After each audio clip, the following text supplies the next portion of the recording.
Oh boy, do we have a good one today. It won't be, I don't think, as long as any of the other videos that I've done.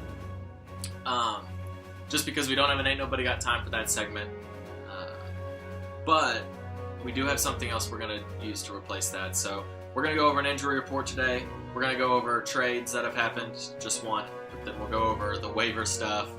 Then we'll go over power rankings. I want to go over that, not only just to look at the power rankings, because I know you guys have already seen it, but just to like talk about it, because we're 7 weeks in and we kind of know what owners are like in this league. So we'll just kind of go over that, go over how each owner handles their business. And then we'll do our week 7 matchups, go over that. And then we'll go over week 8. And then we should just wrap it all up. Okay, so first off, injury report. I'm only going over one injury that I can think of off the top of my head that is very impactful to anybody. And that was Carson Palmer going out. So, although Hunter doesn't own Carson Palmer, he owns Larry Fitzgerald.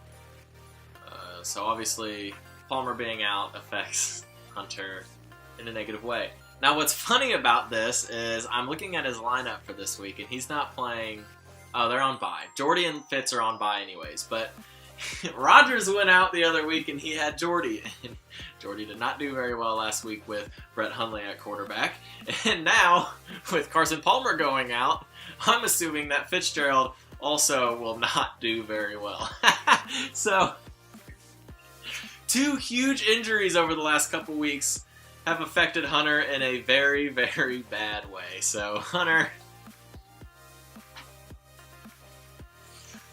Oh, man. Your 2 stud receivers are now possibly duds, and that is not good for you. You haven't been very lucky this fantasy season. Next up, for trades on the week. So far, we've had just one trade. Again, that trade was done by Jason Walker. He seems to make trades every week. We'll talk about it a little later, but Jason is the type of owner who just wants to trade all the time. He thinks that if he could just keep making trades, his team's going to get better and better every week. Well, we have learned that the opposite is happening. He keeps trading away these players that are performing now. So recently it was Jordan Reed who ended up just going off this week. And he traded away when he really needed a running back, Duke Johnson, and he gave up a receiver, or he got a receiver in Devontae Parker. So, I mean, Jason, your trades have... We thought, you did something good by getting McCaffrey. We'll see if all of this pays off, but right now, it doesn't even matter because you're at 1-5. So, keep making those trades. Maybe you'll get lucky one of these times and win one week, but... So, Jason made a trade this week. It was with Hunter, another kind of bottom feeder of the league. And Hunter traded away Rashard Matthews for Devontae Parker and Jeremy Maclin. So, Hunter traded away a healthy Rashard Matthews for 2 injured players in Devontae Parker and Jeremy Maclin. They might play this week. They're probably going to play this week, though. So, I mean, we'll just see how that goes. I'm waiting. Devontae Parker's not bad, so he'll get a touchdown. Jeremy Maclin will get a touchdown, and Rashard Matthews won't do anything because guess what? He's on bye. So, Jason is not making any trades that are affecting his immediate future. I don't know why he's looking long-term right now. Because he has no long-term in this league. So that's our trade for the week. Jason, again. You're staying relevant in these videos, though. You making trades is keeping your name floating around. So that's good for you, I guess. Publicity. So before I get to the next topic, I just had to stop for a second to do a trade in my other league. But in my other league, something happened this morning. And I wanted to use it as an example for this league and set a precedent. I found the perfect storm in my other league. I had a guy on bye, and my team is too good to drop anyone. I was not going to drop anyone on my team. I was going to play this week without a tight end. Like, I just wasn't going to drop anyone. So I found out I was going to trade Delaney Walker to another guy, and I was going to package him with Tevin Coleman, and he was going to give me Jimmy Graham because he had 2 tight ends. And he needed a running back for his bye week because he had DeMarco Murray on bye. So we were basically trading people who we were both going to use for that week to cover our buys. And then we were going to trade them back the next week. Collusion. So we had it. I told the commissioner, I was like, this is what we're doing. Like, is it fine? He said, yeah, sure. So we did it. And I put it in the league, the chat, for everyone to see so it wasn't collusion. Because definition of collusion is it's a secret and it's an illegal activity. Well, 1, it's not illegal. It's frowned upon. And 2, it's not a secret anymore because I put it out there. So the league vetoed it. So I want this to be set in our league.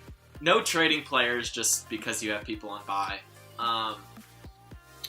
Even if it positively helps both teams that are willing.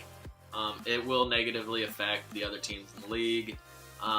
There's a lot of good that comes out of it because it does help both teams.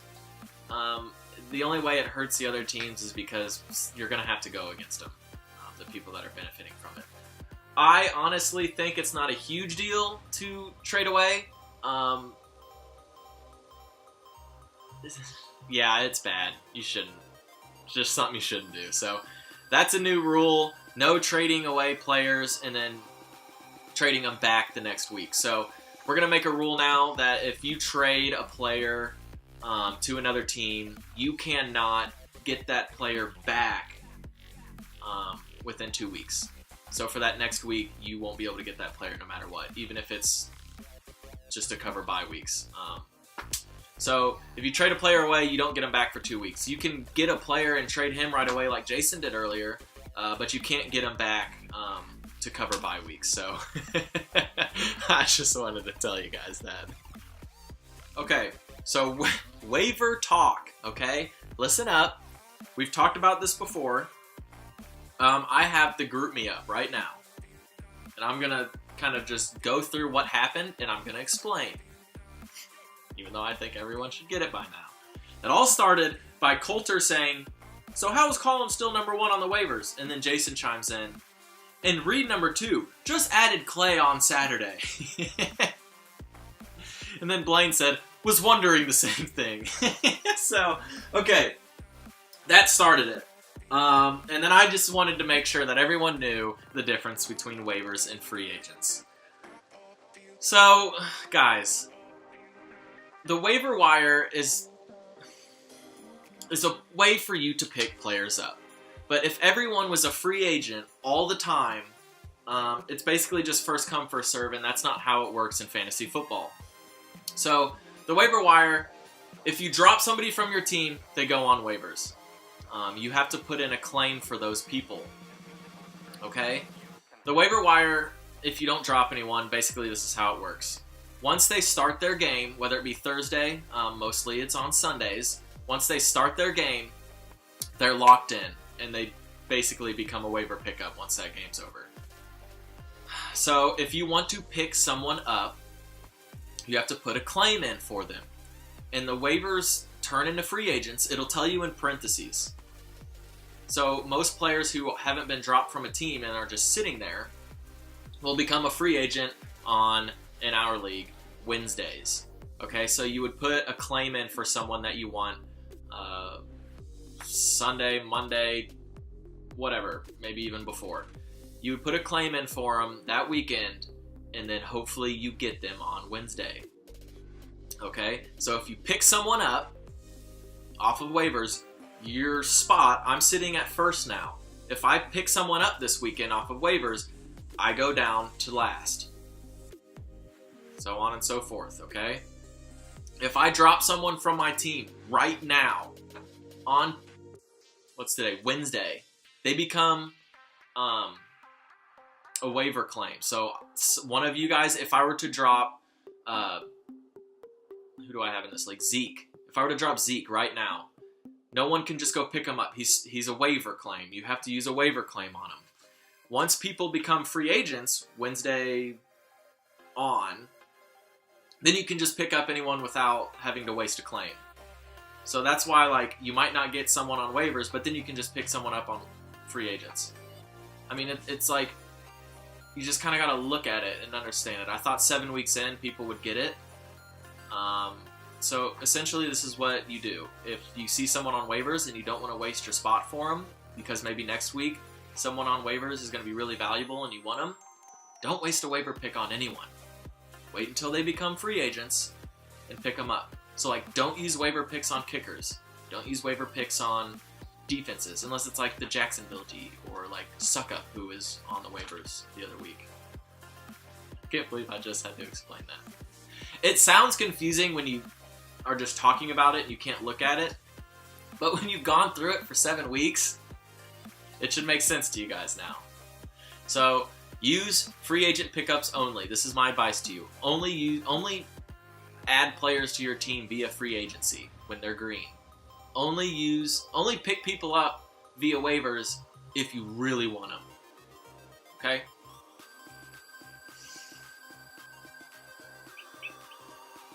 Okay, now that we have that out of the way with, let's talk about these power rankings. I'm going to do it all, just kind of one take, and just kind of talk about what I was thinking when I made them. And then we could just kind of get to know everyone in the league and how they have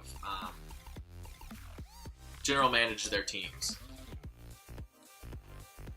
Everyone at this point kind of has a persona about them when it comes to being their team owner, general manager, whatever you want to call it. So let's get into it.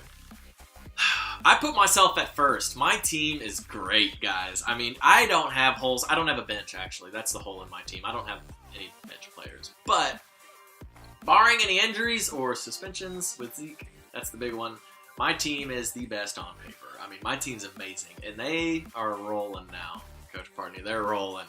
I put up the most points this week of anybody all year. And rightfully so. My team's good.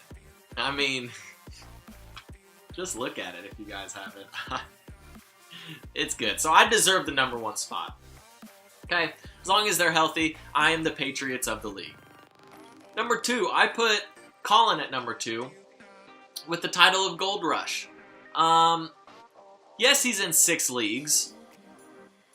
He's bound to have a good team in one of them. Unfortunately, he struck gold in our league, and now the League of Thrones has to deal with him wreaking havoc. But he does have a good team. Number 3, we have Partney. He's been high all year. Let's see. Title, the 2 seasoned vet. This is the oldest one in the league, so you take pride in that if you want to, Coach Partney, but fantasy doesn't work like it used to, okay? You're doing well so far. You've been playing like you have the past 15 years, but it's going to catch up with you, and it's started to with Matt Ryan. He's on the decline. You picked up Alex Smith because you're a homer. Another rule. You don't pick up people just because you like them, just because you're a Chiefs fan. You don't do that.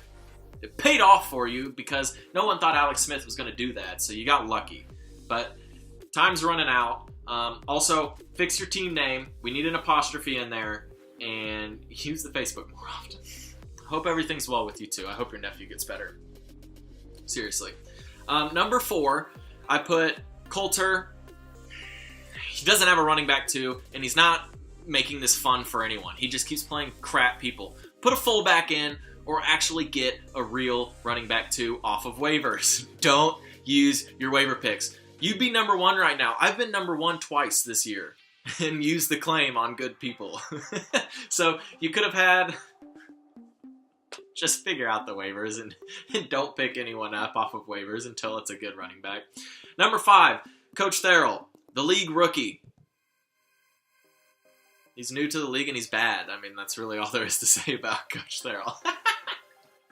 Jeremy at number 6. He has a good team on paper. Your title, though, this isn't Madden. You can't just pick up players that you would want on your Madden team and, like, throw deep balls to Mike Evans. It doesn't work like that. Okay? Your team isn't doing well in real life. No matter what it looks like on paper, they're not doing well. Maybe you need to make some changes like Jason. I don't know. Number 7, Nick, the two-dreaded monster, titled League Slut. He is trading away everyone. He doesn't really know what he's doing. He just knows he wants a piece of the pie with everyone. Just like all of the people I mentioned in his post. I might not even put it up here because I don't want it on YouTube. I actually don't want this on YouTube, so I'm not putting Nick's up here. I'm gonna cut that out. 8 is Alex's team, titled The Peanut Gallery. This guy hasn't, I don't think, said a word about football in any of our chats or Facebook. He just talks about other stuff. So as far as I know, and as far as anyone else knows, and as far as Alex knows, he's not even in this league. He just kind of chats about old times, he has fun. And then a lineup just gets set every week for him. Number 9, we have Hunter. The title is My Phone's Dead. We heard this a lot in high school with Blaine. My phone's dead. I couldn't get back to you guys. So that's what I'm assuming is happening with Hunter. Is that his phone's just always dead and he can't communicate with us. So we'll take some money out of our league dues. And we're going to get you a mobile on-the-go charger for your phone so you can start talking a little more, Hunter, alright? Number 10, we have Brad, the outsider. He doesn't really know many people in here, but he doesn't care. He will talk crap to everyone, even if you are the oldest, most veteran person in this league. He doesn't care who you are. Number 11, Blaine. I put you at 11. I wanted to put you in last, but I couldn't because the person in last team is just that bad. So, Blaine, I put you there only because of this damn curse. I knew you weren't going to use it on your own kind. You weren't going to use it on your brother. You were like, oh, I'll let you win this, I'll let you beat me this week so that we can be tied up at the top, we'll both make the playoffs. And I'll just use it again here this next week. So, whatever. Do your curse thing. I don't even care. And then at last, we have Jason. You are the worst. Not the worst, because you make things happen. You bring hope to your team. You are the Obama of this league. You are promising change to your team. You promise hope to your team. Not to get too political, but it's not working out for you. You're trading away pieces that would be very valuable to you, and you're not playing pieces that would be very valuable to you. You didn't play Amari Cooper. Now, even if you would have played Amari Cooper instead of Decker, you still would have lost. So, I mean, Jason, you're the only 1-6 team. So you might as well keep making trades and getting your name out here in the videos because that's what you got going for you. And then, again, I know I said stuff in here and in the power rankings. Obviously, I wouldn't say this stuff if I didn't care about all you guys. It's all in good fun. Don't take it too seriously. I know you don't. But I just wanted to make sure you guys knew that. So, just wanted to go over those power rankings and kind of who you guys are as people when it comes to fantasy. Okay. Alright, let's get into these Week 7 matchups. I think this video is actually going to be really long. First up, for Netflix and Chill, Coach Therrell's team versus Alex's. Coach Therrell won 104 to 102. Dak Prescott went off. That sealed the deal. So, Coach Therrell won that one. He is now 3-4. So, still promising to get into the playoffs. You can still definitely make the playoffs. Then we have Coulter versus Blaine, the brother-on-brother matchup. No Egelmeyer curse was used this week. We all should have known Blaine wasn't going to use it on his own brother. And they're both sitting at the top. So why not balance it out? I'm sure that's what they were thinking. We'll just both be 6-1. I won't use the curse. And I'll let you beat me this week because we all know that he obviously has a better team anyways. Wendell Smallwood, your RB2, 5.9. Just stop playing a running back 2, Coulter. It's like you don't need to, and it's whatever. But Coulter doesn't have Todd Gurley next week, so I think he actually might go down. Next matchup, Hunter versus Nick. Hunter, he only put up 65. Jordy Nelson did nothing without Aaron Rodgers, and Larry Fitzgerald did nothing without Carson Palmer. So your team looks bad. There's no looking up at this team. We're gonna have to trade off some people. I don't know. Nick, your team's not bad, and you're 3-4. You're sitting at a really good spot to get a playoff berth as well. Shouldn't have traded Carson Wentz at all last week, but whatever. Russell Wilson still got 26. And Melvin Gordon did nothing, and you still won. So that's good. You're looking really good for the near future. Then we have Jason versus Partney, the Madden rivals. Two things to go over here. One, the actual game, and that was one that Partney won that we all saw coming, 117-69. And the bench. So we thought Jason would win with Amari Cooper's 44 points on Thursday.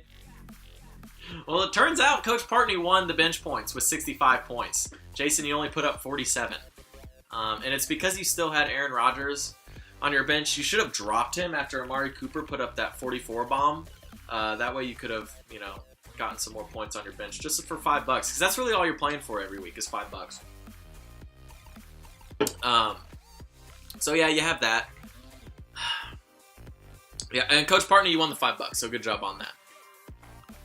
Then we have Jeremy versus Colin. Jeremy thought his team was going to get rolling. They got lucky against me the other week. Marshawn Lynch got suspended. That didn't help. And Kirk Cousins did his thing for Colin. And so did Jordan Reed. So, Colin with another late win. A Monday night win. So that's it for these matchups. Wait, did I talk about mine? I beat Brad 173-100. That's the most points anyone's put up all year. It just shows how great my team is. Best team in the league. Just look at that lineup. I'm just going to leave it there for everyone to look at for a second. Just look at it. Yeah. That's a good lineup. No holes. Zeke and Ingram. Awesome. Julio and Dez. Awesome. Witten. Good enough. McKinnon. Good enough. There's your Week 7 matchups, though. Let's go over Week 8 and wrap it up. Okay, so I didn't go over who picked who. I don't really have the time for it today, but I did want to get this video out. So I think all the picks kind of went as planned. I don't know. But Week 8, we have myself versus Jason. Should win that. And then we have Coulter versus Coach Therrell. Coulter's not going to have Gurley, so Therrell has a very good chance there. Then we have Alex versus Hunter, 2-2-5 teams. Blaine versus Partney. That's a good matchup. And I think that's one that Partney will get another game back on Blaine. Nick versus Jeremy. I'm saying a lot in this. I'm sorry. Nick versus Jeremy. If Nick wins, he will be 4-4. So, Nick, you really need to win this to keep your playoff hopes alive because it looks like Therrell has a good matchup here to gain another game against everyone else as well. Jeremy, it's still a must-win. You're not out of the playoffs either. And then the last game is Beppa versus Brown. I think Beppa's going to win that. But I would like... Brad, I'm rooting for you. As a person who is trying to work his way up in the spots, I'm obviously rooting for upsets. So that's it for the Week 8 address. The big story here this week was half the league not knowing how the waiver system works. So we went over that, cleared it up, went over a couple other things. Week 8, only a couple more weeks of the regular season, guys. Playoff hopes are on the line every week now, so you better be grinding it out. If you're not in position to be in the playoffs right now, don't worry about the playoffs, okay? Worry about this week. If you want to make trades that are going to help you this week, not if you make the playoffs. Okay? Make trades that are going to help you win now, and then worry about the next week when it comes. Okay? Well, that's going to do it.